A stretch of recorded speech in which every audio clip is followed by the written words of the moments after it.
It's not a toy. It's a sophisticated multimedia video entertainment system that uses the latest CD technology, not rated for little boys. With CD capabilities prepared for install from sight and sound. It's upwardly and downwardly compatible with games and graphics that makes others look like mere child's play. Step into the next dimension. Get the new Turbo Duo. It's not a toy. Now get 5 free games, including Gate of Thunder, when you buy the new Turbo Duo. Sold at stores near you.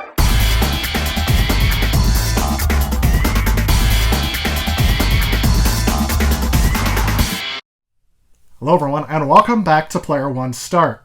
In this video, we're going to take a look at the Turbo Duo, which is not its own separate console, but it kind of is. So we're actually going to take a look at the history and development behind this console first, and then we'll start looking at some of the games. The video game market in 1992 was really starting to heat up. The 16-bit war was almost going at full steam. Nintendo and Sega were really going after each other, and NEC was in a distant third. That really forced them into a position of whether or not they should continue to support the console in North America, especially considering that they didn't have to work so hard because it was already a success in Japan. And would that really be enough? So in a last-ditch effort to keep the console alive, they reorganized the company and kind of combined forces to create Turbo Technologies Inc., or TTI, and they would be responsible for rebranding the system and making it competitive against the other two. And if they weren't able to do that, the console will then basically be halted and die, and that is eventually what happened. Spoiler alert. The PC Engine Duo launched in Japan on September 21st of 1991, with the goal of combining the CD-ROM drive with the core console. And as before, they found some success in Japan, even leading to producing a cost-reduced version in 1993 called the PC Engine Duo R. Another variation called the PC Engine Duo RX was released in 1994 that had a bluer chassis and was bundled with the Arcade Pad 6, a 6-button controller instead of the standard TurboPad controller. Overseas in North America, in March of 1991, NEC claimed that it had sold 750,000 TurboGrafx 16 consoles in the United States and 500,000 CD-ROM units worldwide. That put the sales much lower than the Sega Genesis, and even the NES, which was still Nintendo's flagship product in North America at that time. In an effort to relaunch the system in North America, in mid-1992, NEC and Hudson Soft transferred management of the system in North America to a new joint venture called Turbo Technologies Incorporated.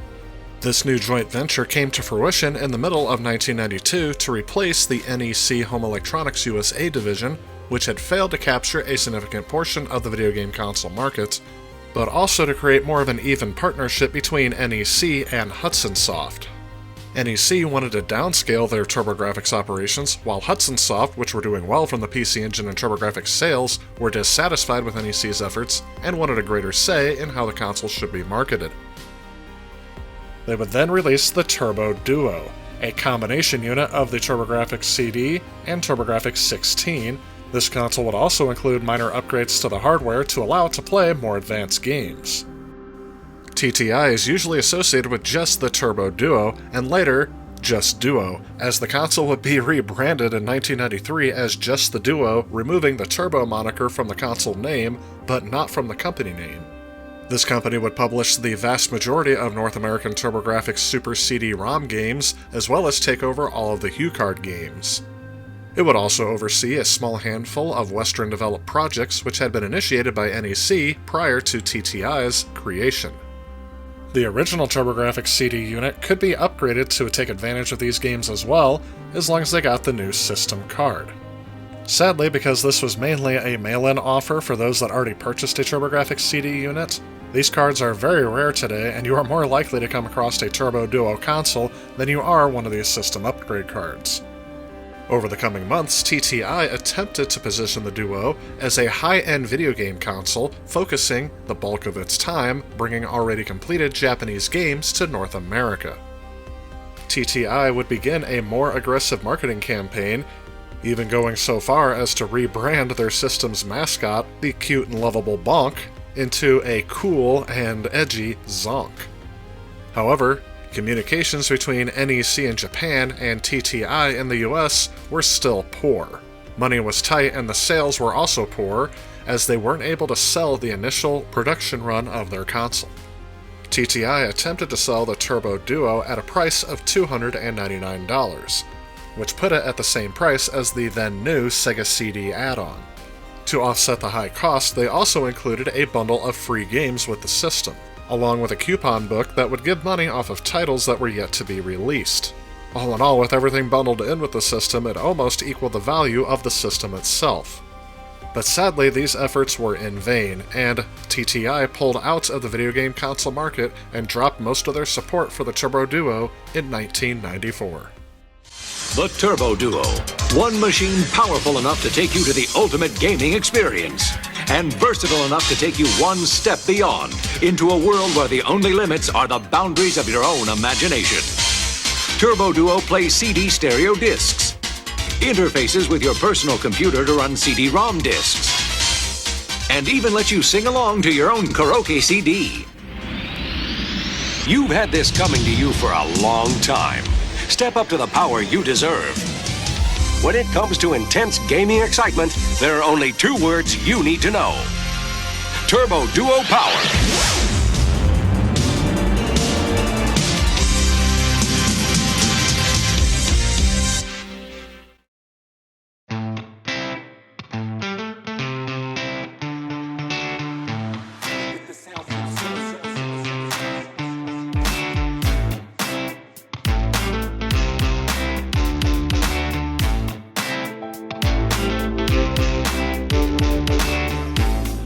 Just getting a look at the Turbo Duo, you can tell the design is much updated to be a bit more sleek and stylish than the original TurboGrafx 16 with the CD unit attached.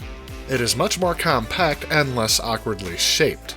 Also based on this design, which also includes a card slot cover, you can almost tell that this system was designed for CD games more than the HuCard games. There's almost a hint here that this is an entirely new console, and that the HuCard slot is only provided for backwards compatibility. Taking a look at the front of the console, it is very nice that it only has one power switch next to the HuCard slot, but you'll also notice the controller port is different than on the TurboGrafx 16, rendering the previous controllers you have incompatible. I assume this was done for cost, as the mini-DIN connector was more standard at this time, but it was still enough to irritate me, as I didn't realize this when I wanted to play multiplayer games on it. Around the back you can see it comes standard with the AV connector out instead of RF out. It has a headphone jack with its own independent volume control. Spinning around to the back you can see the power jack needed to power the Turbo Duo, which I believe is different from both the TurboGrafx 16 and the TurboGrafx 16 and CD units. All in all, I believe this provides a much-needed upgrade to the old TurboGrafx CD system. However, the controller itself would just get basically a recolored scheme. Other than the aforementioned different connector to the console, the controller is virtually identical. This is sadly for me another sore point on this console, as this controller design with having only 2 action buttons, along with your start, select, and directional pad, was phased out when the Super Nintendo had the 4-button with 2 shoulder button controllers, and even the Sega Genesis would release a 6-button model. Sadly, the 6-button Duo controller is only available in Japan for the PC Engine Duo. There is something I find appealing about having this slot cover now that covers up the HuCards when they're in place. However, it can be annoying when you boot up your system, expecting it to boot up to the CD. Unfortunately, it won't do that when there's a card in the slot. A minor annoyance, but it was enough to make me note it here. It is my belief that the CD tray is now much better designed, actually having a proper open button rather than just having to pull the CD tray open as in the previous version. But I also enjoy the inclusion of a lock next to the eject button so that you don't open it while you're playing the console. You know, one thing I kept thinking about this system when I was reviewing over its specs is that for every right decision they definitely made a wrong decision. One of the biggest mistakes, in my opinion, is the fact that they made all of the controllers incompatible with the new model unless you got some sort of adapter. And that was something that I think actually saved them money, but it wouldn't have made gamers happy back in the day. So this is actually something I discovered by accident. I took my console somewhere and I took my Turbo Tap for the TurboGrafx 16, not even realizing that the Turbo Duo used different controllers, and I was very saddened to figure this out live in front of a group of people. So this is something that I can say was definitely a pain back in the day, as it is a pain still to this day. The Turbo Duo integrates the capabilities of the TurboGrafx 16 and its CD-ROM drive, the TurboGrafx CD, into a redesigned unit with an updated BIOS, as well as an additional 192 kilobytes of additional RAM. The RAM increase and BIOS update afford the Turbo Duo and PC Engine Duo compatibility with all CD-ROM games, as well as Super CD-ROM titles. Capabilities from the first system card make a return, such as having automatic CD plus G support for karaoke discs, but if you wanted to update your previous console to the modern capabilities, all you had to do was use a Super System card. This would add the 1.5 megabits or 192 kilobytes of RAM, upgrade the BIOS to version 3.0, and would be required for playing the Super CD-ROM games on the console, but this was mainly a mail-in offer only. This makes original Super System cards rare, and you're more likely to come across a Turbo Duo that hasn't integrated than one of these cards where you have to add it on yourself. In terms of games you could get for the console, it could play all of the 20 games that would be released for the regular TurboGrafx CD, and it also plays the additional 25 titles that were released as Super CD-ROM games, and this selection does seem limited.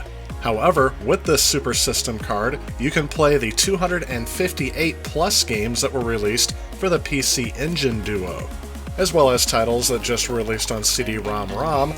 As for CD titles, the system is region-free. If you use the correct adapter, you can also use the Arcade System card that came out only in Japan and convert it to work on your Turbo Duo, allowing you to take advantage of the most advanced games released for this console. With being able to order these games online direct from Japan from sites like eBay, this is much easier than it would have been back in the day. However, some specific retailers and game sellers would import some of these games from Japan to supplement the poor selection of titles that were released natively here in the US. With the main benefit being additional RAM for game titles, this would allow for some very beautiful games on the system. Let's take a look at a few examples.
Now, in terms of tech demos, I've already shown in part 1 of the Ultimate TurboGrafx CD review some of the tech demos that take advantage of the additional features this card offers. So if you haven't seen those, I'd go back to part 1 and see what the maximum capability was out of this system, because it is going to match the Turbo Duo. An advantage of the Turbo Duo that I like is the fact that everything is integrated into one unit. This thing fits on my shelf a lot easier than the TurboGrafx with its big, bulky interface unit and its very small and slim CD-ROM drive. Another disadvantage is that you can't use it as a portable CD player, but I don't think by 1992-93 I would have been as concerned about that, as I did have my Discman, which I could use instead, and I didn't have to have it plugged into power. The most exciting news in the world of video games has been 1 megabit CD technology. Until now. 2 words describe a phenomenon that has arrived upon the scene like a force of nature. Turbo Duo Power.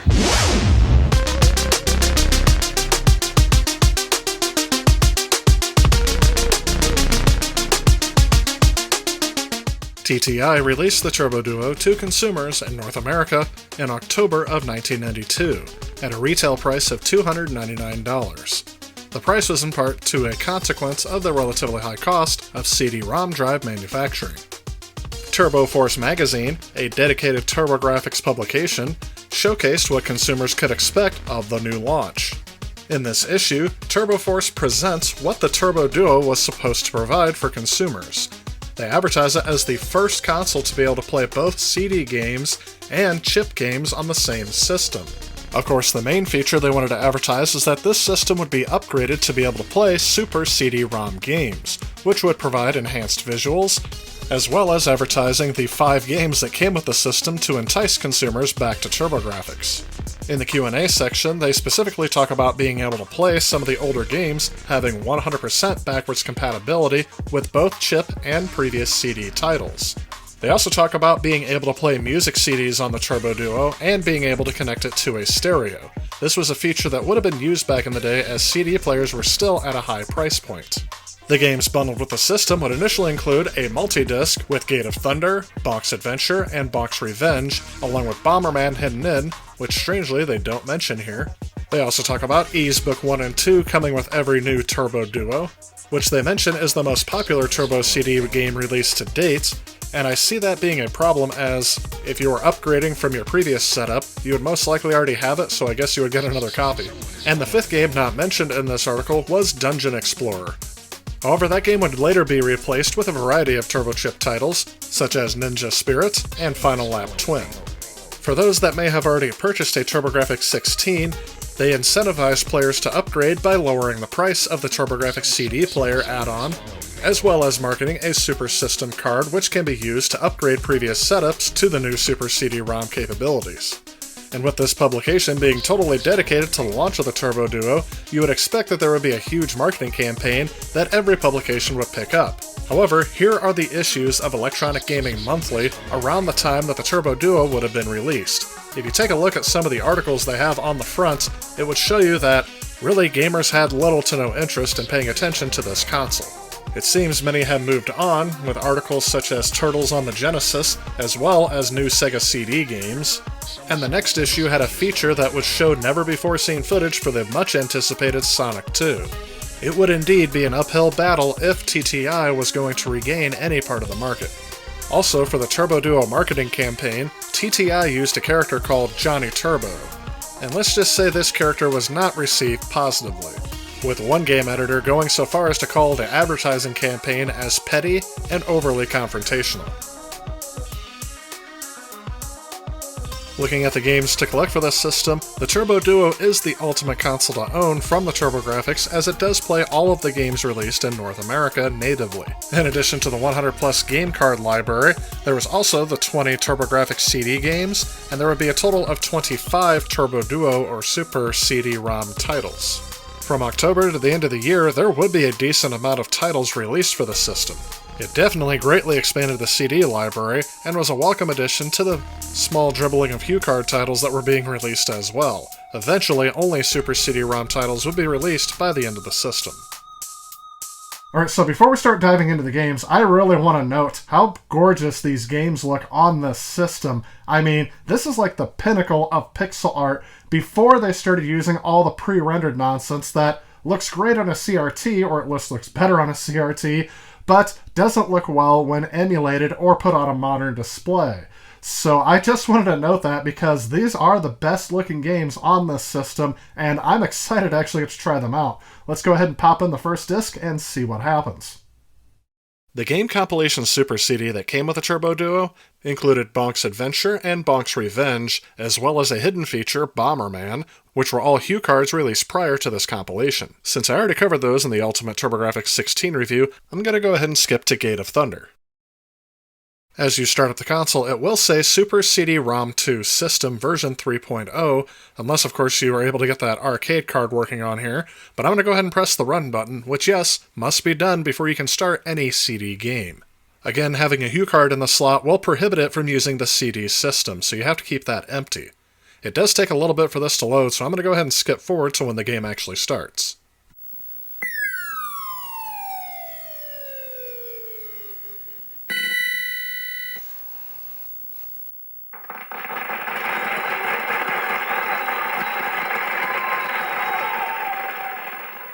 Ooga bunk. Daba duba. Ooga mooga.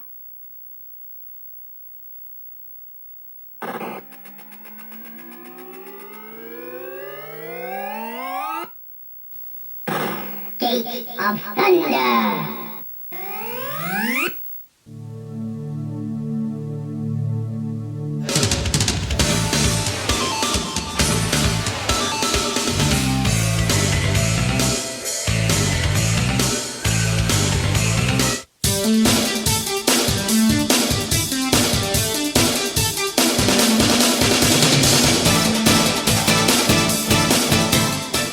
Gate of Thunder is a 1992 scrolling shooter game by Hudson Soft and Red Company. It was originally released for the PC Engine CD in Japan, making its way over to the Turbo Duo that October. In this game, the player controls the spaceship Hunting Dog, piloted by a space cop named Hawk, along with his ally Etsy and her ship, the Wildcat. The player must stop General Don Jingi and his army from taking a powerful energy source called Starlight from the planet of Ares. Your thumbs in this game won't get much of a break, however, as this game demands quick action on the triggers to keep up with everything the alien enemy forces are dishing out. Unlike some shooters, which only task you to constantly hold down a single fire button while dancing and dodging around unfriendly fire, Gate of Thunder asks you to juggle 3 different alterable aspects of your ship. The first is speed, as there are 3 different settings to choose from. Speed switching is always available, and you can always adjust your ship's maximum velocity to your liking, adapting to different situations as they arrive. Another aspect of gameplay you have to control is the directions of your ship's attack. While your main vehicle always faces its weapon straight ahead, a double tap of the 1 button will make your accompanying weapons turn behind you. Double tapping again will bring it back to the front. As you play, you can also pick up 3 different types of weapons that you can control with the 2 button. Other shooters would generally replace your weapons when you picked up a new one, however in Gate of Thunder, these are stackable to where you can just switch between them on the fly. One thing I notice about this game is that it sounds spectacular. I really do enjoy the soundtrack of seemingly late 80s, early 90s rock. As a pack-in title, this was definitely a good one to choose for the Turbo Duo, as I feel like this genre was very popular at the time, and would appeal to a variety of players, but that soundtrack also would drive home the point that the advanced capabilities this system's going to provide is going to be in its soundtrack. I also enjoy the cutscenes at the beginning of the game that immediately let you know that this is not going to be like other games you've played on the TurboGrafx before. Overall, I would definitely recommend this game, and I would give it around a 9 out of 10, and I've seen this reviewers give it around a 7 or 8 out of 10 on their own. Combine that with Bonk and Bonk's Revenge as well as Bomberman, and this is a very good title to have in my collection.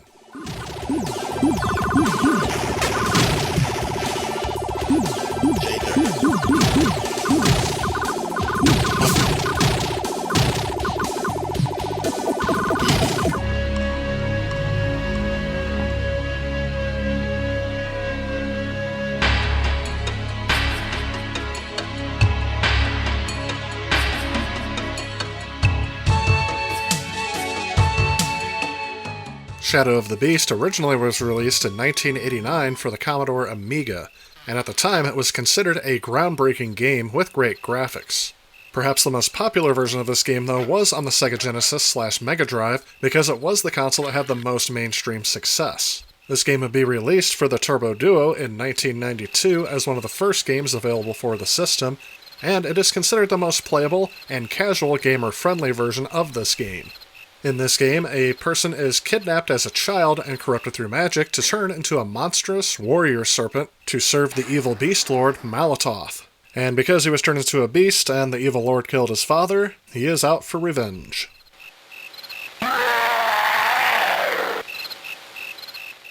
Overall, this game is an adventure game that requires a lot of exploration and a little bit of puzzle solving. The beast must discover temporary weapons for boss fights, and if you happen to be running along and see a giant creature up ahead, turn back unless you've found a secret weapon. Some boss encounters barricade the escape routes, which means you'll have to start the game over if you're not properly prepared. And this is something that happened to me multiple times throughout my playthrough. It has been noted in other reviews that these cheap reboot moments are part of the reason for the Shadow of the Beast having acquired a reputation for being extraordinarily difficult. Other ports of this game have also been panned for the hero's inability to fend off his attackers, but I have been told this is not as big of an issue in the Turbo CD version. In the original Amiga version, even the grass could kill you, but the Turbo Duo version cuts out some of those obstacles. Shadow of the Beast is the game that made its original creators, Psygnosis, famous. Its melding of artful atmosphere with comforting simplicity inspired many other adventures throughout the 1990s, including the Turbo CD's own, critically acclaimed Shapeshifter. And although many sequels and spin-offs would appear over the years, they would never achieve the same level of success as this game. Overall, I felt that this was a decent port of the game. The graphics are sharp and appealing, and offer a good upgrade over the Sega Genesis title. And overall, I see other reviewers would give this game between a 6 and an 8 out of 10. I would squarely put it at about a 7 out of 10. Finding this title a bit fun, but it's not one that held my interest long enough for me to complete it. Of the Super CD titles that you can collect, this one also wouldn't break the bank, so I am inclined to recommend this title because it is pretty cheap and will offer you some playtime out of this system, but it is especially going to be appreciated by those that are fans of this game.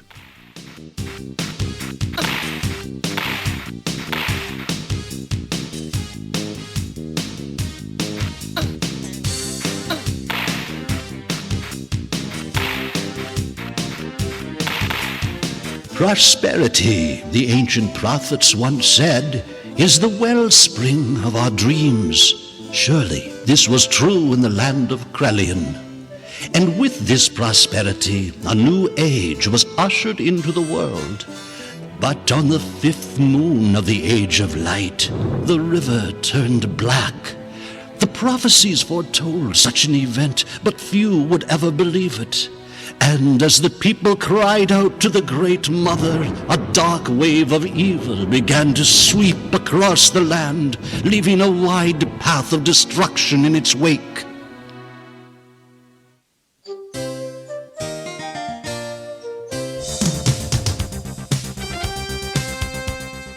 Shapeshifter is a platform side-scrolling action game that includes some role-playing elements. It was developed by ICOM Simulations and published by Turbo Technologies Inc. for the PC Engine and TurboGrafx CD add-on in 1992. In this game, the player takes control of a barbarian named Lycos, who has the ability to transform into different creatures. These creatures include a panther, shark, golem, and golden dragon. The player must traverse through the game's 16 areas, defeating 12 bosses in order to win the game. The player will start out in the hub world, the city of Trehelm. While in the hub, the player can purchase weapons, armor, advice, as well as restore health and save their game. The player starts out with a simple kick attack, however additional attacks can be added by purchasing and upgrading weapons. Each weapon can be upgraded a total of 3 times to increase the amount of damage dealt towards enemies. As the game's title suggests, the player can shapeshift at will as long as the player has collected enough gems to initiate the transformation. The amount of gems the player has determines how long the player can stay in the selected form. Another unique concept in this game is the lunar cycle. In the game's HUD, the moon's position relative to the sun is displayed, Every time an eclipse happens, lightning will strike the player to restore all health. This comes in very handy in a lot of sticky situations. Upon its release, TurboPlay magazine gave this game about 8 out of 10 stars, praising the game's appealing and detailed graphics, as well as the high-quality CD audio soundtrack. However, the game was critical of the simple gameplay and weak story. Overall, my review seems to follow along with that, although I don't think that the weak story is as much of an issue for me today. The gameplay is simple and can be tedious at times, but it wasn't something that drew away from my experience. I think fans of action platforming and RPGs would like this game, and I would give it a recommendation for pickup. Of course I would, because I thought it was the game so nice, I bought it twice. With 4 times the memory of 1 megabit CDs, the Turbo Duo takes gaming power to the next level of excitement. Deeper, more compelling games with brilliant razor-sharp graphics, larger characters, more realistic animation, faster action, superior scrolling, deadlier bosses, scarier scaling, and more challenging levels of play. Forgotten Worlds is another side-scrolling shoot-'em-up game released by Capcom. It was originally a coin-operated game that reached the arcades in 1988, but chances are, if you were in North America, your first experience playing this game on a home console would have been with the Sega Genesis, as that port was released in 1990. Fast-forwarding about 2 years later, we have the port for the Turbo CD, and I have to say that this one is actually not bad. Although I find the firing and explosion sound effects just as annoying as they were on the Genesis, I find the CD quality audio soundtrack much more appealing than the Sega Genesis sound chip. As with many games on the TurboGrafx, this game is actually lacking any sort of parallax scrolling, which actually wasn't possible on the system without doing some software trickery. The Genesis pulled this off 2 years earlier, so if they were looking to make a port of this game 2 years later, I would have expected them to make more of an effort to try to at least fake the parallax scrolling effect. As you can see in the game, you can rotate the direction in which you're firing by moving the gun in almost all 360-degree directions. On the Genesis, and even on the PC Engine using a 3-button controller, this was easy to do by mapping the buttons surrounding the shoot button with the ability to move the weapons to one direction or the other. However, with the standard Turbo Duo pad, there are only 2 action buttons. So instead, one of the buttons is mapped to move the weapons clockwise, and the run button is mapped to move the weapons counterclockwise. It's a tiny nitpick for me, but this was something that I just had a hard time getting used to. It was something I actually had to think about every time I wanted to move the direction of my weapons, and in a game where milliseconds count, it cost me a lot. Still, overall, this is a very close port to the arcade game, and I would definitely recommend it to those that are fans of this genre. However, casual fans may not be as big of a fan of this game. Other reviewers, both past and present, have given this game around 8 or 9 out of 10, and I would say it ranks more around to the 8 out of 10 for me.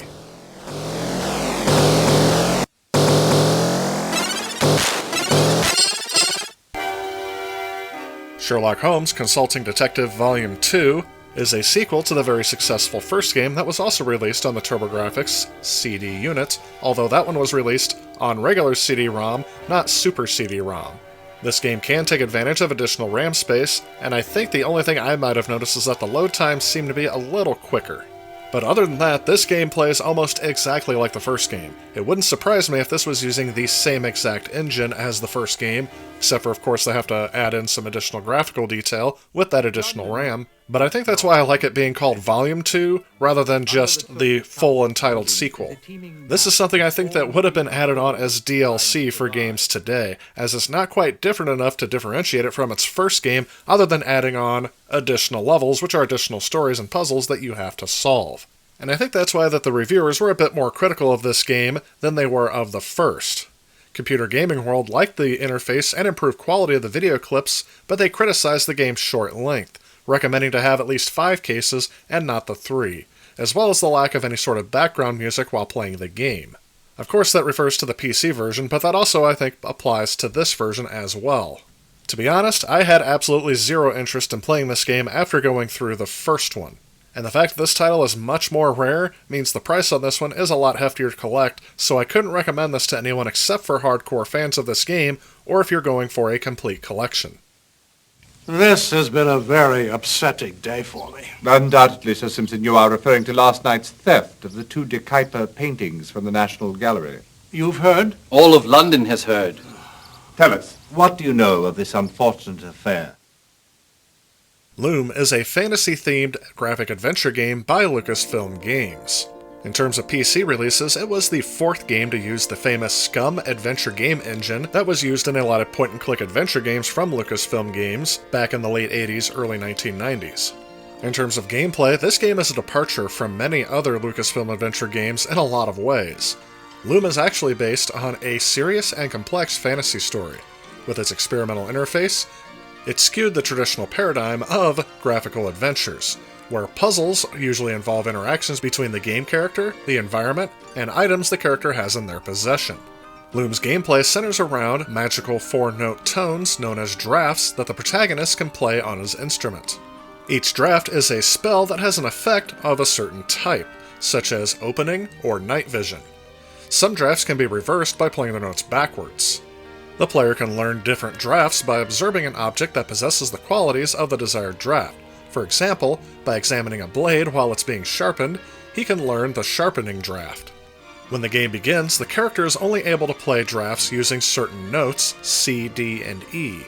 This limits his ability to reproduce more powerful drafts, and as the game progresses, and additional notes become available, so does his ability to play new drafts. The game can be played at 3 different difficulty levels. Each one changes how clearly labeled the notes being played are. For example, on the standard level, notes are indicated below the instrument. However, in expert level, all notes have to be played by ear, so I would definitely recommend staying away from this unless you are musically inclined. Now, this game in itself could be its own game review video, so I'm not going to go too deep into the story, but it is important to note that at a time when most people still didn't own a PC, this would have been incredible to have as a title for a game console. Even at $299, that was a steal for a game system that could play CDs, and this is the type of game that people would have wanted to have with it, although this game was not initially released on CD-ROM for PCs. My first experience with this game actually came from a demo disc that had this game on it, and although I had no idea how to play it, its magical sounds and colorful atmosphere was something that kept me engaged, and I kept coming back to it, just exploring around and seeing what I could find. Now that I have the full version at my disposal, I actually have been playing through this game, but I do recommend a strategy guide if you're going to play through it nowadays, because some of these puzzles are not as straightforward as they seem to me. But I have a similar experience across all of the SCUM engine games, such as The Secret of Monkey Island and Maniac Mansion. I have to say, this title being one of the first Super CD-ROM games, this would have sold me on its advanced graphical and musical capabilities. The game itself, I think, still looks stunning to this day. My only gripe with this game is the fact that you have to drag the mouse around the screen using the D-pad on the controller. I think it would have been great if they would have added in a step system where the mouse cursor just moves to all the interactive objects on the screen. Yeah, I think that would take away from the point-and-click adventure discovery mode, but it would also help speed up the gameplay just a little bit and make it a lot less tedious. Another gripe, which I think affects a lot of Super CD-ROM titles, is the load time. Because yes, as you're moving around quarters and new things are being loaded in, the Turbo Duo slogs along and does its best, but still is a bit slower than I would like. Again, those are minor criticisms, but I think one of the advantages of playing this on the Turbo Duo nowadays is the fact that it takes a lot less setup to get it up and running than it would to get an old PC set up, get the right graphics drivers loaded in, get the right audio drivers loaded in, and then get it going. Of course, emulation would solve this issue as well, but I do like playing this on original hardware. Overall, while I would give this game about a 9 out of 10 again, I am going to reserve my reservation to those that like this genre in particular, the point-and-click adventures of Lucasfilm games of the early 90s, and of course hardcore collectors who have to collect everything.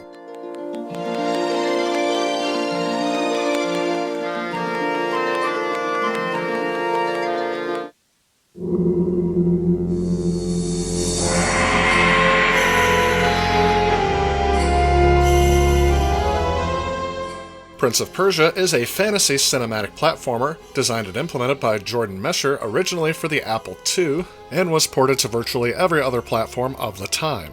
This game is famous for its very smooth, rotoscoped animations of its main characters and enemies. This game is listed among one of the greatest video games ever made of all time. The game's story is very simple. The player controls an unnamed protagonist who must venture through a series of dungeons to defeat the Grand Vizier, Jafar, and to save an imprisoned princess. In terms of this port, this game has been dressed up quite a bit. The backgrounds in the game are much more colorful, and the character sprites are much more detailed than in previous versions I've seen of this game. In my opinion, a huge improvement to this game is the soundtrack that is added in, as its original Apple II version didn't have any music at all due to the limitations of that machine. And I think the lack of a soundtrack kept me from getting really interested into the game, as it felt very isolating.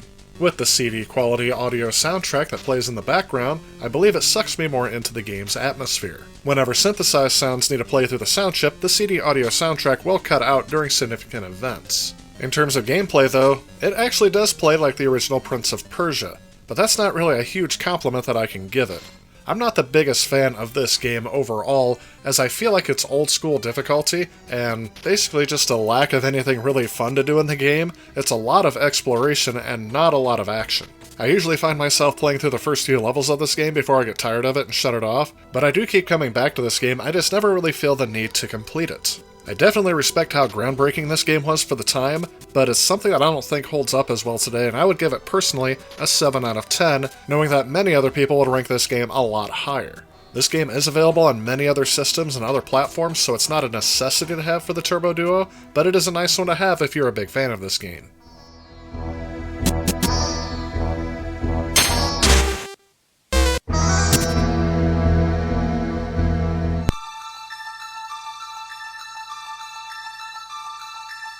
Somewhere in the course of time there lies Isranasa, a world blessed by peace and tranquility.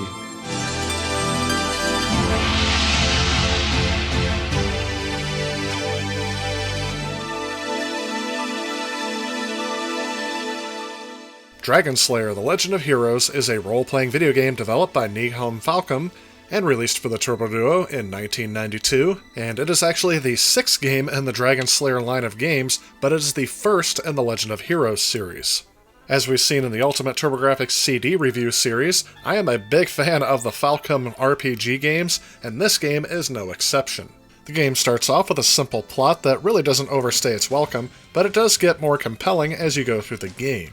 The game does use a random battle system, but they did add the ability for you to see your foes from a distance before they attack you. I actually found the battle system to be quite enjoyable, as it's kind of simplistic and definitely not overcomplicated like some RPGs of this time period can be.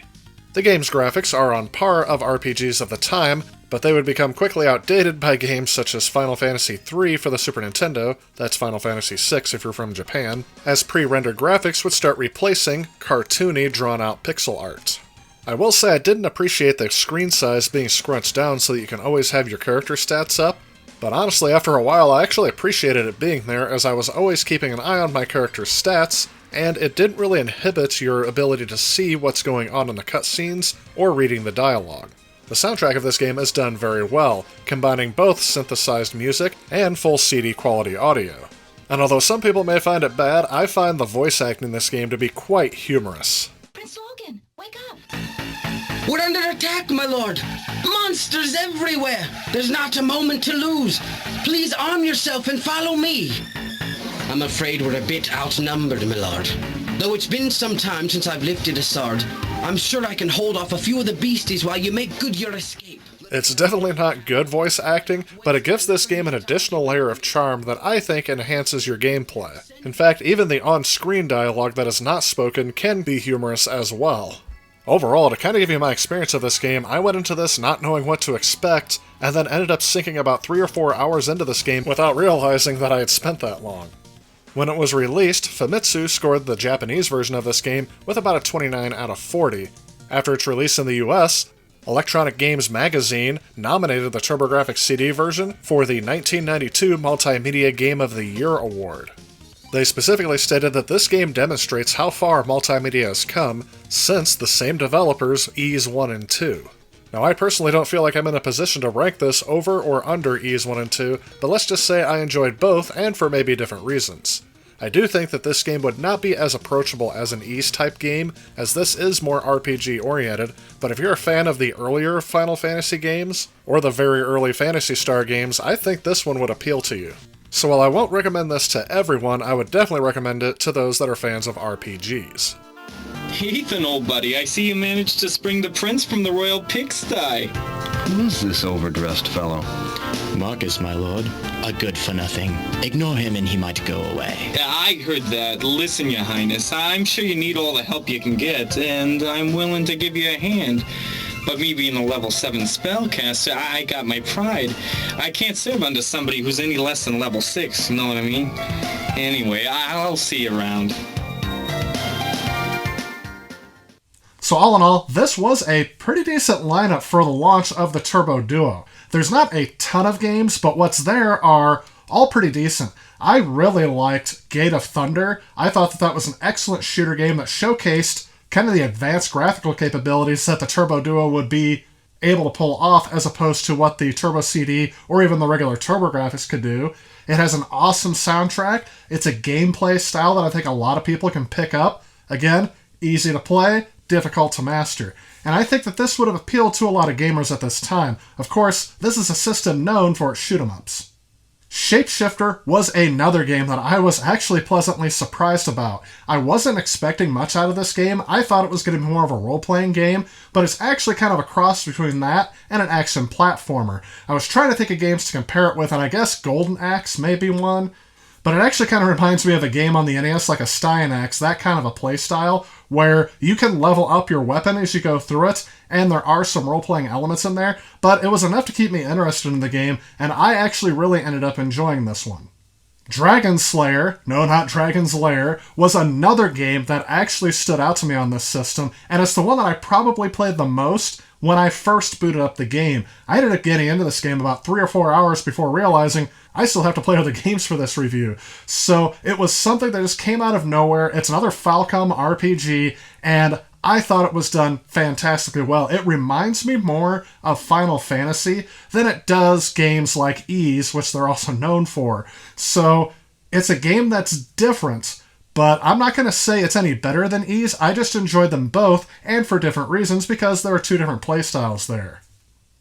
I also really enjoyed the voice acting in that game. I mean, it's so bad, and yet so good. And I don't know if that's the reason why I enjoyed it even more, but I thought it gave it a layer of charm that really, I mean, only these early voice acted games could give. Loom is another personal favorite. I loved this game on PC back in the day, even though I don't think I ever played all the way through it. And getting it to play on a console, instead of having to pull out my retro PC setup, make sure all the drivers are compatible, and getting it going. I mean, I can just pop the disc in, and yeah, it's got the long load times, and it's got the mouse cursor that's a little annoying, but overall, I still had a good, enjoyable experience with this game. Doesn't make it any easier. I still have almost no idea how to play it. I think a strategy guide would help here, but overall, it's just one of those games that just sucks me into the world, and I'm interested to learn more about it. It's exactly what you would expect from that type of game.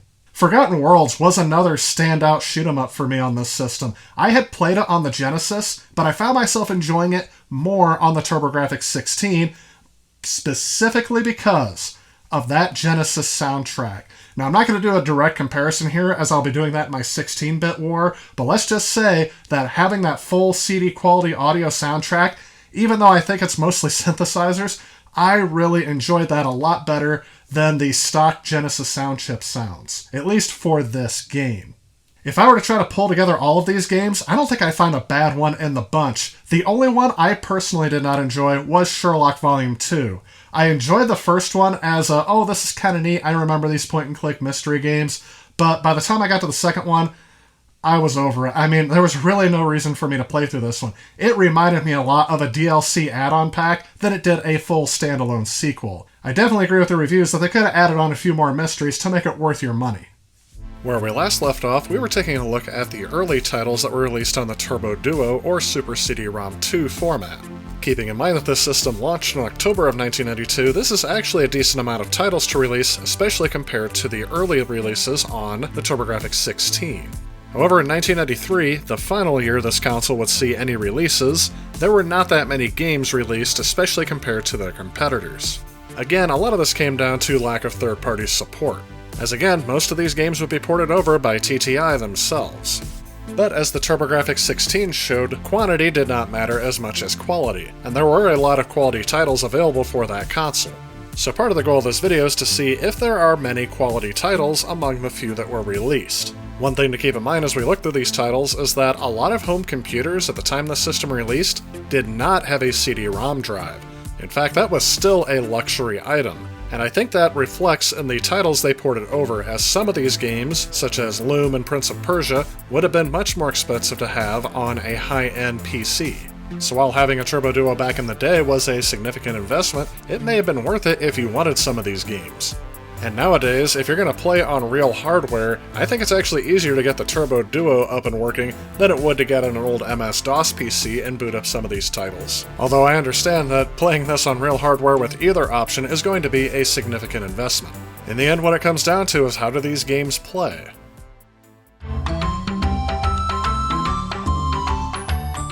Bonk 3 on CD is exactly the same as Bonk on the cartridge in terms of gameplay and graphics, it seems like. So if you want to know more about that, I would go back and watch my Ultimate TurboGrafx 16 review. I believe it's part 5 where I talk about action games, where I go over what Bonk 3 is like. In fact, even a game review at the time, in GamePro magazine, stated that it offers too little content to be worthwhile to gamers who had already purchased the cartridge version. The only difference I could see in this game was the CD quality soundtrack, and unfortunately that was not enough to get me into this game. And considering the price that you have to pay to get this on CD versus cartridge, it would be much easier just to get this game on cartridge, even though that is also a high price you have to pay. Overall, I would say I was looking for much more out of this version than they delivered on. It literally just feels like they copied and pasted the soundtrack over it, and I was not impressed at all.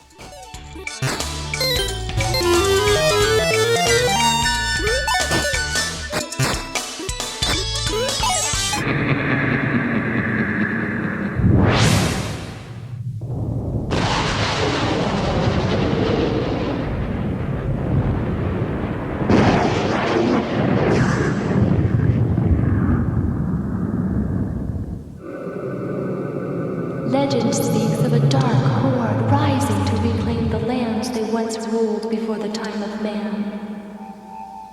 It is also said that the chosen will come forth to strike them down, wielding a shining light to lift this darkness from the face of the world.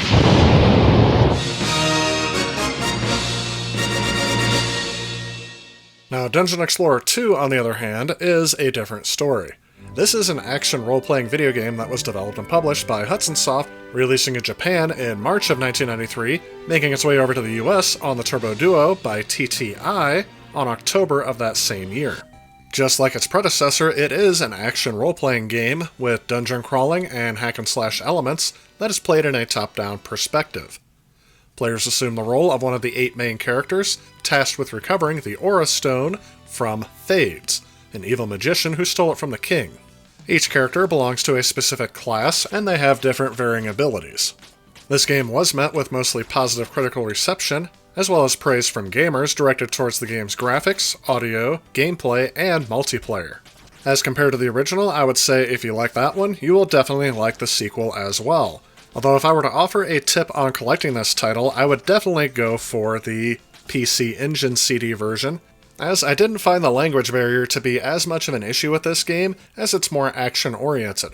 Of course, there were a couple things that showed up in Japanese that I had to know how to click through, but it wasn't too bad if I used a strategy guide. This is a type of RPG game where I really like the gameplay style more than I care about the actual story, so the only thing I can be critical of this game is that the story does not really get me too interested in it. It's kind of a generic story, but the gameplay itself became so addictive that I just couldn't put it down. It definitely appealed to me personally. So I'd recommend this mainly to those that like these kind of RPGs, but I would maybe recommend the first Dungeon Explorer if you don't know if you're going to like this game or not.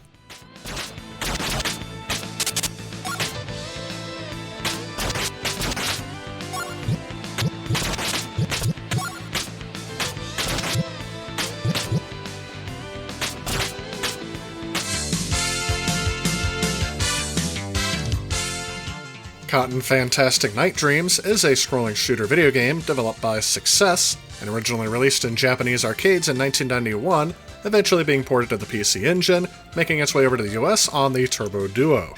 This game is actually the first installment in the Cotton series, where players assume the role of a young witch, Cotton, who, alongside fairy companion Silk, sets out on her broomstick on a quest to defeat several monsters and get her willow candy. The gameplay consists of mainly shooting, mixed with some role-playing elements, using the 2-button configuration.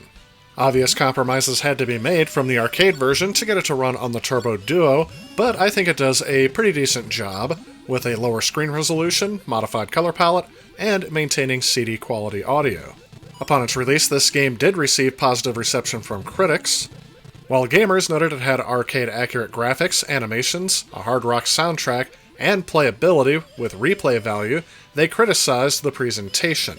And I think that all comes down to the fact that this game is more of a cute-em-up, which is not a genre that was as well received in the past as it is today.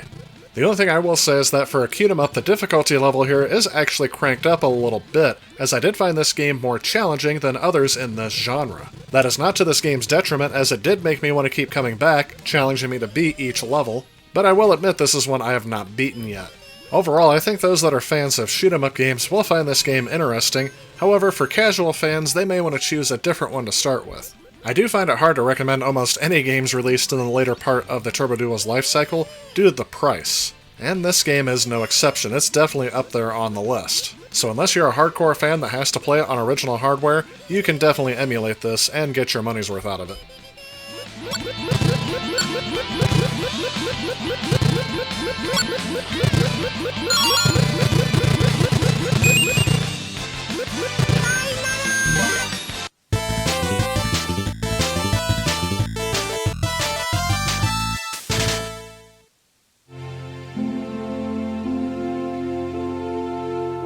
The freezing winter had passed. The warm spring brought with it the gentle sunlight shining through the trees.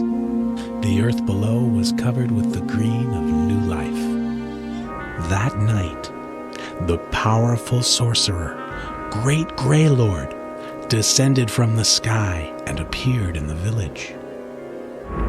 To win acceptance as a true man, Theron accepted the challenge of the quest. He must regain the 7 great treasures stolen from the monastery in the lost city of Yabroden, and must restore the monastery to its past glory. Theron's quest has now begun. Dungeon Master: Theron's Quest is a modified version of the game Dungeon Master that was released on HuCard for the TurboGrafx. The main goal of this game is Theron finding 7 parts of the Blue Knight's armor, each of which is located within one of the 7 mini-dungeons. Dungeons are explored in a first-person perspective just as in the original game, however there are some differences. The game itself has a different story, but can be considered kind of like a light version of Dungeon Master.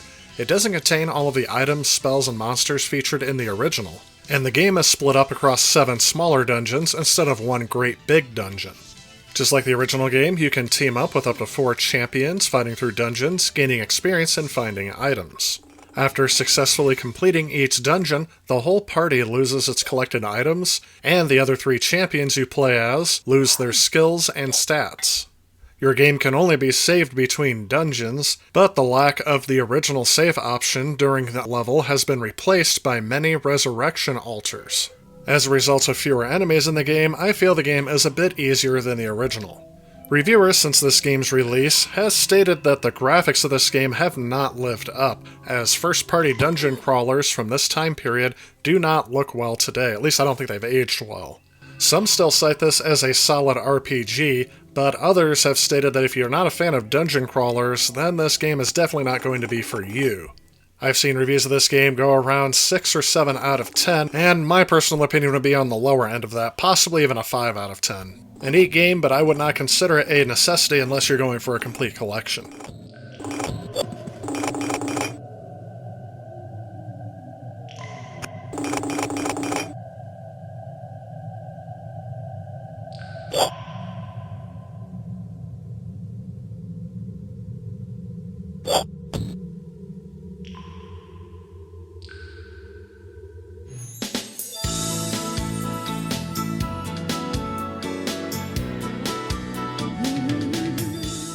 The Dynastic Hero was ported over to the Turbo Duo by Hudson Soft, and...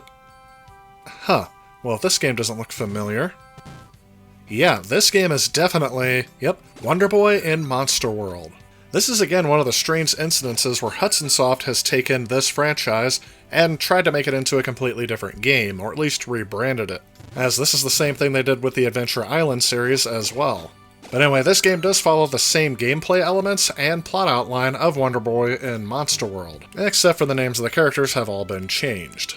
I will say, as a fan of the original game, I am a fan of this game as well. The problem is, again, as with all titles on the Turbo Duo, this one is just way too expensive to collect, so I would definitely recommend this on a system where this title is cheaper.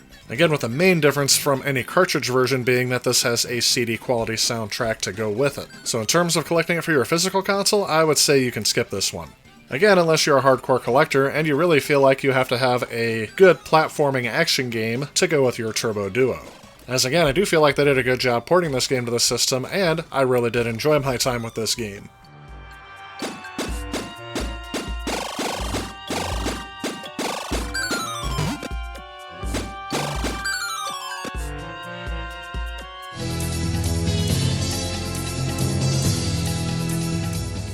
Exile Wicked Phenomenon is the final game in the Exile series, and again it was released in North America on July 31st, 1993, once again published by Working Designs. And while I enjoyed the first game actually quite a lot, the second game in this series, I guess, left me a little disappointed. Again, the story is not really the main point why I would play this game, but it is something that I did find disappointing, as it's not really as involved as the first game. The reasons you visit each location in the game are just very flimsy or non-existent. I have the feeling there was a lot lost in translation. In this game, your traveling companions are also playable, however, that's about all I can say for it. I didn't really enjoy playing as any of the characters in this game. They all have varying stats, but they all prove to be almost equally useless in battle. For example, your strongest character has no range with their weapon. Your weakest character has good range, but it's not worth it because you can't really do any damage. I feel this makes the game a bit more tedious and frustrating than it really needs to be. There is one character who I did enjoy playing as, and that was Lawrence. The axe had a lot of range, and often got multiple hits in one swing, better than your main character, but you only have him for a brief amount of time. And the reason why I care so much about the battle stats of these characters is the fact that I feel like this is one of the most difficult games of all time. The enemy's strength is jacked up to such a ludicrous degree that you can only survive 1 or 2 hits before death. And reading from other reviews, this is something that gets progressively worse throughout the game, not better. I guarantee you will spend more time pacing back and forth in each area trying to level up your character to be able to make any more progress in the game, that you're just going to get bored and give up before you keep going.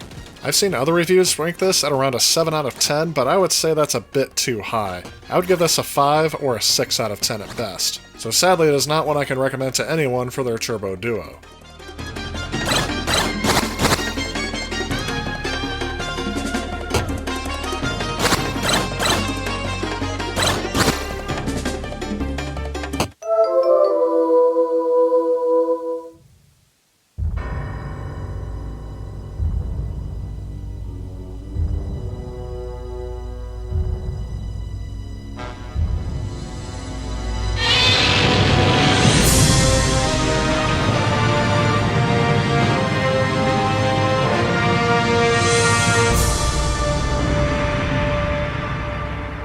Godzilla Battle Legends, simply referred to as Godzilla in North America, is a fighting game based on the Godzilla film franchise. It was developed by Alpha System and published in the United States, again by Hudson Soft. Now you would think this would be a game that was developed in Japan and then ported over to the US, but actually, from my research, it looks like it was the exact opposite. And I am almost positive this game was released due to the fact that fighting games were becoming all of the rage in 1993, with Mortal Kombat and Street Fighter battling it out for quarters in the arcades and starting to make home ports. Sadly, this game does not live up to that kind of hype. The game does feature Godzilla, which is the only monster playable in the single-player mode. However, there's also a monster of rosters that you can play against if you have 2 players. In the single-player mode, similar to Mortal Kombat, you make your way through the other monsters, which includes other monsters that Godzilla fights in the film franchise. But in terms of how the game plays, I would say it borrows heavily from Street Fighter 2, but the action is much slower. I was actually never able to successfully pull off a special attack, but the simple moves I pulled off with no problem. Mostly what it comes down to for me is this is an inferior, mediocre fighting game. And that's coming from someone who is in love with the Godzilla franchise. I actually found it great that this kind of game exists, but it would definitely be only worth it to play it against another player. So again, I think that fans of Godzilla will be the only ones that like this game, but due to lack of options, this could be the only fighter that you enjoy on this system.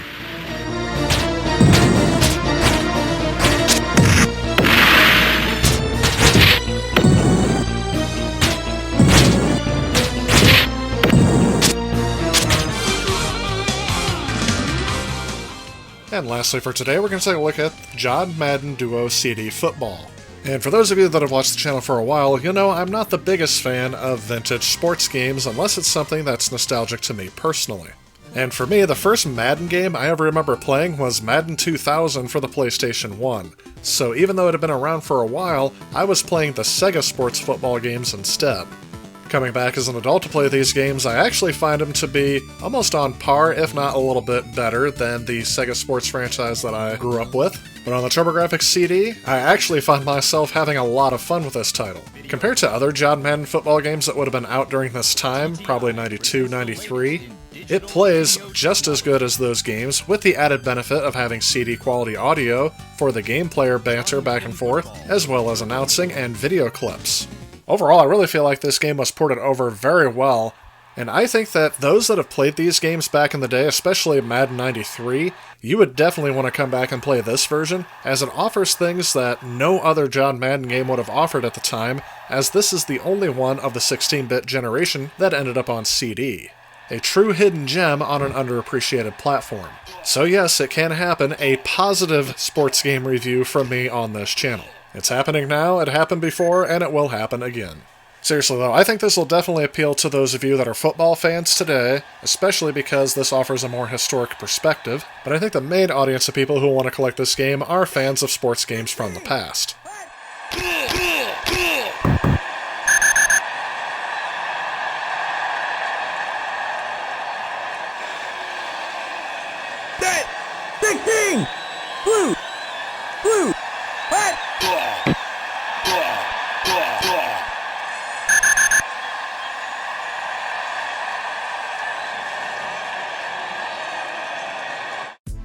Where there we have 8 games that were released in 1993, and we only have 8 more to go.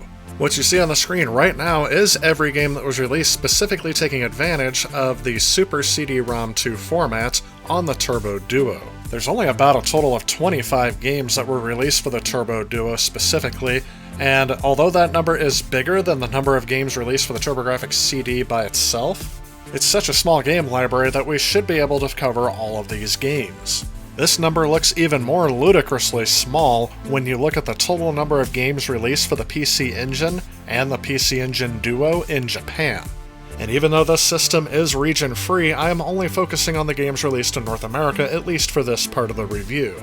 So far, we've seen a mixture of games that really aren't worth collecting, mainly because of the high price due to the rarity of these items. And sadly, some of my favorite experiences out of these games are also available on HuCard for a lot cheaper, so again it makes it hard for me to recommend these for the casual collector. Lords of Thunder is a shoot-'em-up game by Hudson Soft and Red Company for the Turbo CD. It was released in 1993 and was later ported to the Sega CD in 1995. I already reviewed this game when I did the Sega CD review, but just to recap, in this game, you play as the legendary knight Duran as you set off to defeat an evil god and his generals who have taken over the world. The order at which you take on the different generals is up to you, as well as the strategy on which suit of armor you will use. As with the Sega CD version, one of the biggest draws of this game to me is the game's killer heavy metal soundtrack. This game does take advantage of the expanded RAM included in the Super CD-ROM 2, allowing for more vibrant colors and varied enemy types. Something I found interesting while researching this game is that when it was first released on the Turbo Duo, it was very well received, but by the time it came out for the Sega CD in '95, reviews had softened a bit, saying the game looked very dated. However, in more modern reviews, this game is looked upon in a much better light, with even Nintendo Life magazine giving the reissue on the Virtual Console a 9 out of 10. I have to say, this is one of the best games on the Turbo Duo in my opinion. I definitely enjoy it. I can't recommend it enough. It is such a hidden gem that I think everyone should get it on this system, even though it has a high price tag.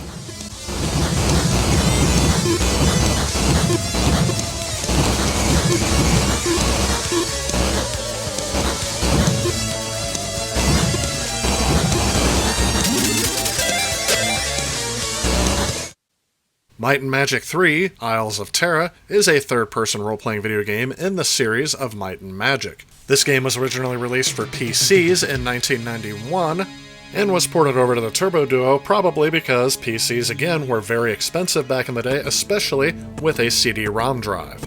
And I'm just going to be quite honest here and tell you that I am not as familiar with the Might and Magic series, at least some of these early games, as I should be in order to give this game a proper review. The only thing I can say is that I think the graphics on this system look good. I would say a step above Dungeon Master, but this game, in terms of gameplay, actually kind of reminds me a lot of that. Seems like it's turn-based, but it is incredibly difficult right at the beginning, so I didn't end up getting very far in it. One thing I will say is that this is one of those games that really makes me wish there was a mouse for this system, because I do find hovering over the controls a bit more cumbersome with a controller than I would have seen with a mouse. As with Dungeon Master, I don't think that this game lives up or ages as well as other titles from this time period because of how they're showing 3D graphics here. I think fans that grew up with this will find this very nostalgic, but I found it again a little bit frustrating, and needlessly so. And as this is one of the more expensive games to get for the Turbo Duo, I would definitely recommend trying it out on a different platform and not this one.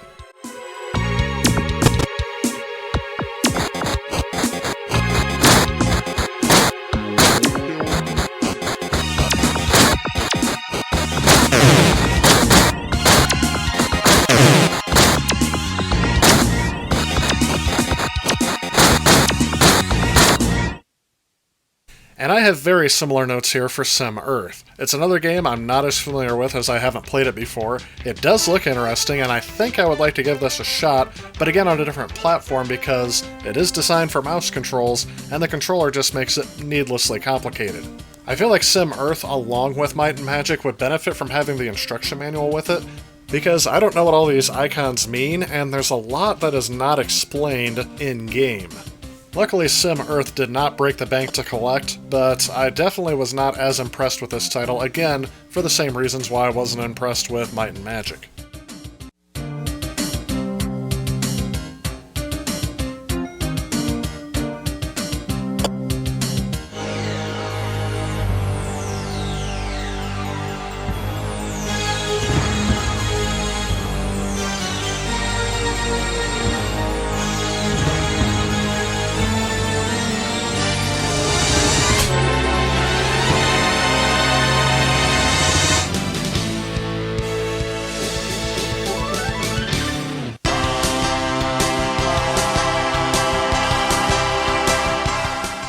Super Air Zonk, Rockabilly Paradise, is a horizontally scrolling shooter developed by Dual and published by Hudson Soft.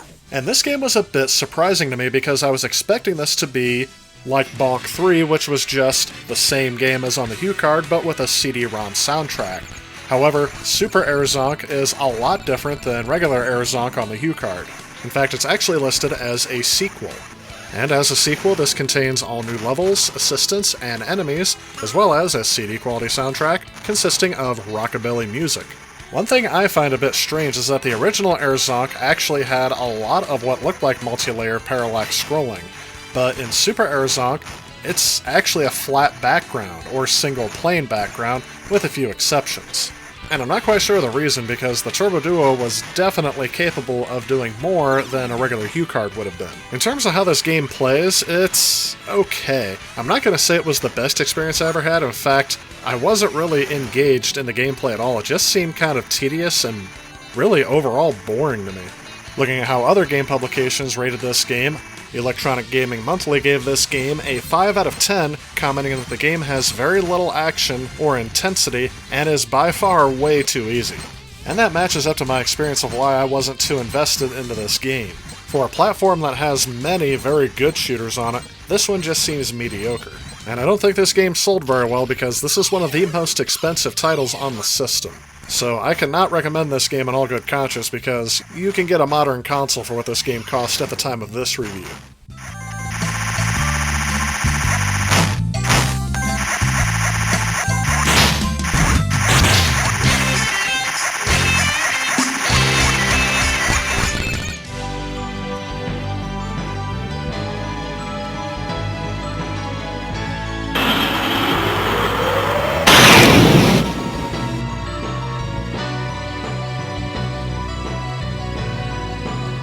Next, we're going to take a look at Sid Mead's Terraforming.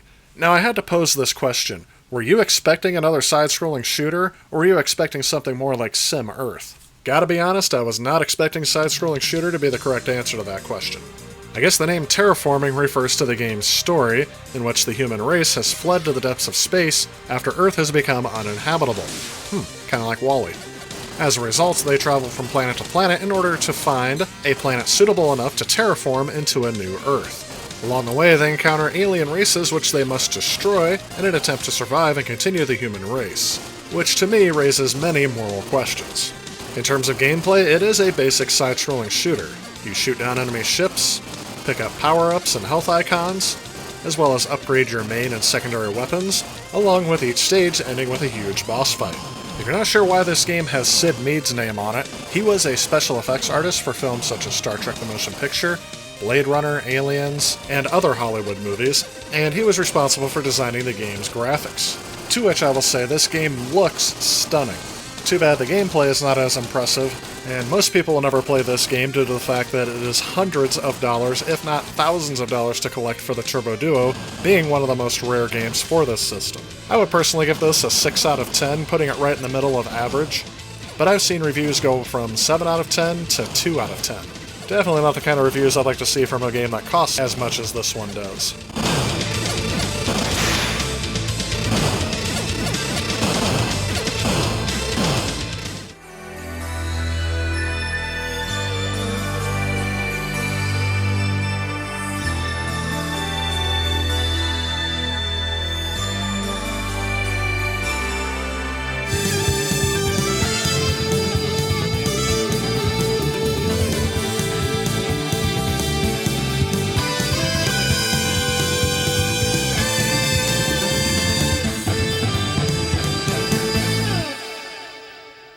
Moving on to Riot Zone, we are actually moving on to a different genre, one that is not actually represented very well on this system, and that is the beat 'em up.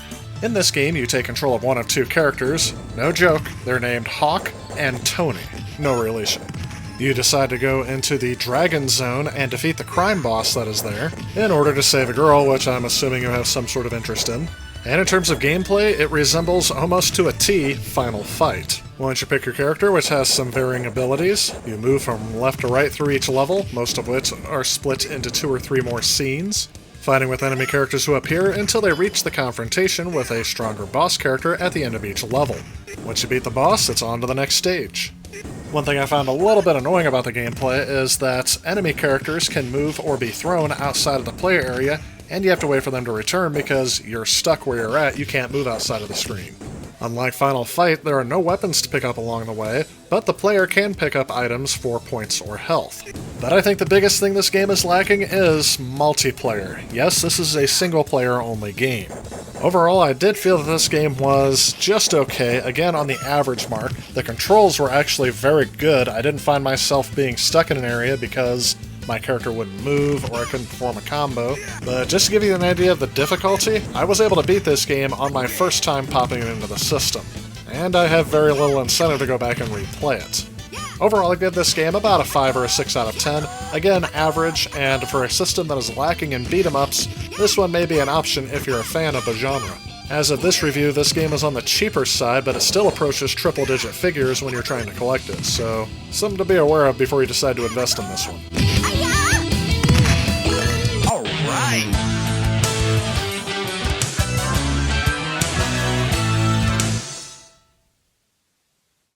And we'll take a brief look here at Camp California. I almost don't know where to begin with this game because it is one of the strangest I have played on this system. I don't know who the audience is for this game. They decided to go ahead and license a bunch of Beach Boys music for the soundtrack, so I can't play any of the music for you or else I'll get flagged, but I'm not sure why they chose the Beach Boys. Did they have like a resurgence in the 90s that I'm not remembering? Because the rest of this game plays like a very poorly made platformer. Definitely something that was made for kids. Can't say I would recommend this game as a result, and this again is one of the more expensive titles to collect on here, although it's not one of the most expensive. So either way, I would just say skip this one.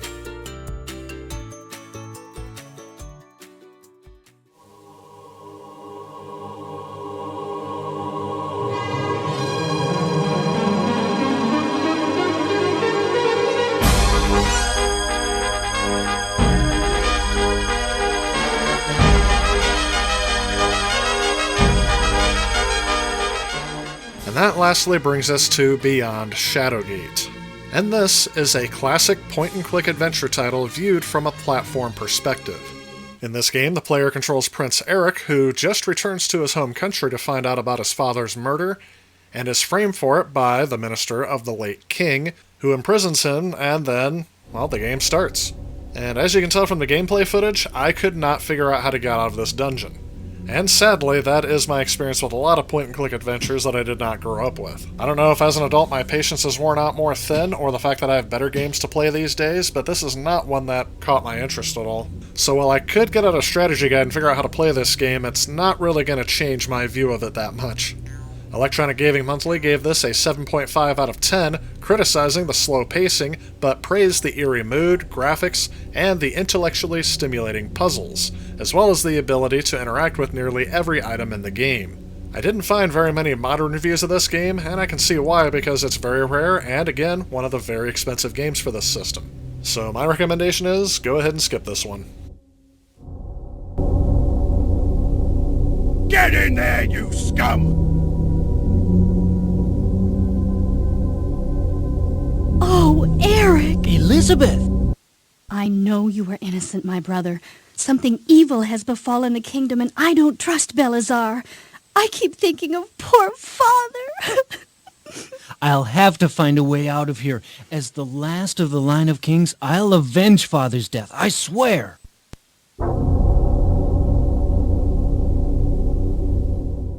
Alright, so what are my thoughts on the Turbo Duo console? Well, I gotta tell you, I really enjoyed a lot of the games that were released for the Turbo Duo. There are actually several games on here that were not released for other systems, at least here in North America. And I think that's what attracts me to this system, as I really like going back and playing games that I haven't played before in this 16-bit style. It really takes me back to the days when I was a kid, when I was really excited for the next 16-bit game. And they're just not making them like these anymore, so even though I get new games today, they don't make me feel like I have that childhood nostalgia connection with them. And even the games that show up on other consoles, they look, play, and sound great on the Turbo Duo. I'm not going to try to compare all of them yet and say if they were better on this system than they were on the other ones, but all I am going to say is that most of the ports were done well enough to where they didn't suffer in their translation to the Turbo Duo, and that's something that I can't say for every other system. So would I recommend the Turbo Duo to everyone else out there today?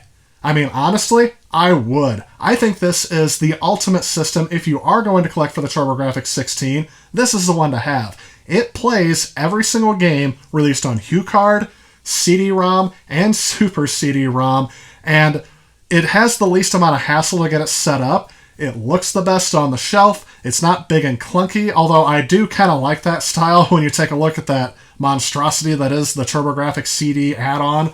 I mean, honestly, I think this is a better package.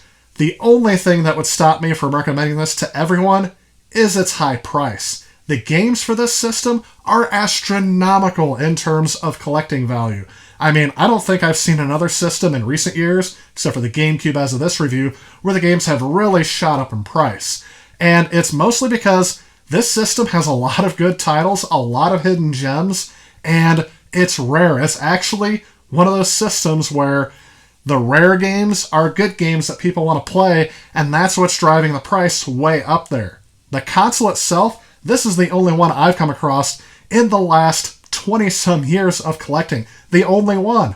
I bought it, and it had issues too. I also had to pay a high price for it and pay to get it repaired.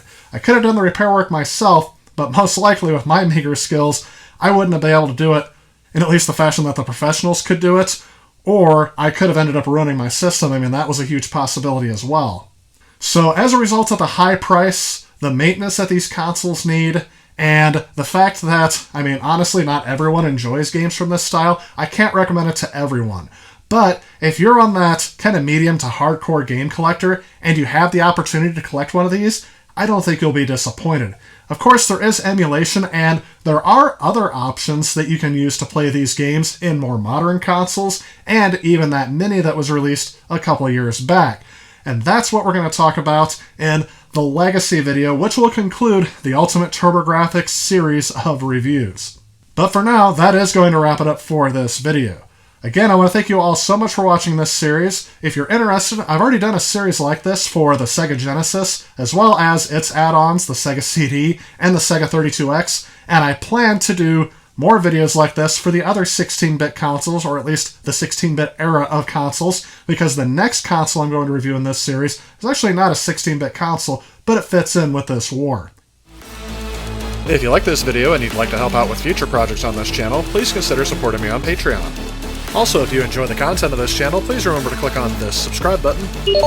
Again, I want to thank you so much for watching. I'll see you next time.